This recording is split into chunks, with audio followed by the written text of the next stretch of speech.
Hello, കാത്തിരിക്കുന്ന ചിത്രങ്ങളുടെ ഏറ്റവും പ്രധാനപ്പെട്ട OTT അപ്ഡേഷനാണ് ഇന്നൊരു വീഡിയോ ഭാഗത്തെ. വീഡിയോയിൽ മുൻപ് വീഡിയോ ലൈക്ക് ചെയ്യുക. ആദ്യമായി അറിയിക്കാൻ പോകുന്നത് സൂര്യ നായകനെത്തിയ ചിത്രമായിരുന്നു കങ്കുവ. ചിത്രത്തിന് ഒരു ആവറേജ് അഭിപ്രായം മാത്രമായിരുന്നു സ്വന്തമാക്കാൻ വേണ്ടി സാധിച്ചിട്ടുണ്ടായിരുന്നത്. ഏവരുമേറെ ആകാംക്ഷയോടെയായിരുന്നു കങ്കുവ എന്ന ചിത്രത്തിൻ്റെ OTT റിലീസിനായി കാത്തിരുന്നത്. ഫൈനലി ചിത്രത്തിൻ്റെ OTT അവകാശങ്ങളൊക്കെ ആമസോൺ പ്രൈം വീഡിയോസ് എന്ന OTT പ്ലാറ്റ്ഫോമായിരുന്നു സ്വന്തമാക്കിയിട്ടുണ്ടായിരുന്നത്. ചിത്രം ഇപ്പോൾ മുതൽ നമുക്ക് ആമസോൺ പ്രൈം വീഡിയോസ് എന്ന OTT പ്ലാറ്റ്ഫോമിലൂടെ ലഭ്യമാണ്. കാത്തിരിക്കാം കൂടുതൽ അപ്ഡേഷൻ അറിയാൻ വേണ്ടി. ഗിരീഷ് എഴുതിയ സംവിധാനത്തിൽ നെസ്ലി നായകനെത്തിയ ചിത്രമായിരുന്നു അയാം കാതലൻ. ചിത്രത്തിനൊരു മികച്ച അഭിപ്രായം തന്നെ സ്വന്തമാക്കാൻ വേണ്ടി സാധിച്ചിട്ടുണ്ടായിരുന്നു.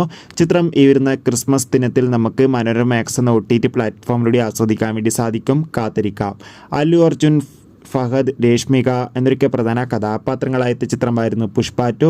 ചിത്രത്തിനൊരു മികച്ച അഭിപ്രായം തന്നെയാണ് പുറത്തുവന്നുകൊണ്ടിരിക്കുന്നത്. ചിത്രത്തിൻ്റെ OTT അവകാശങ്ങളൊക്കെ ഇപ്പോൾ റെക്കോർഡ് തുകക്ക് തന്നെ നെറ്റ്ഫ്ലിക്സ് എന്ന OTT പ്ലാറ്റ്ഫോമാണ് സ്വന്തമാക്കിയിട്ടുള്ളത്. ചിത്രം ജനുവരി അവസാന വാരമോ ഫെബ്രുവരി ആദ്യ വാരമോ OTT റിലീസ് ചെയ്യുമെന്നാണ് റിപ്പോർട്ടുകൾ സൂചിപ്പിക്കുന്നത്.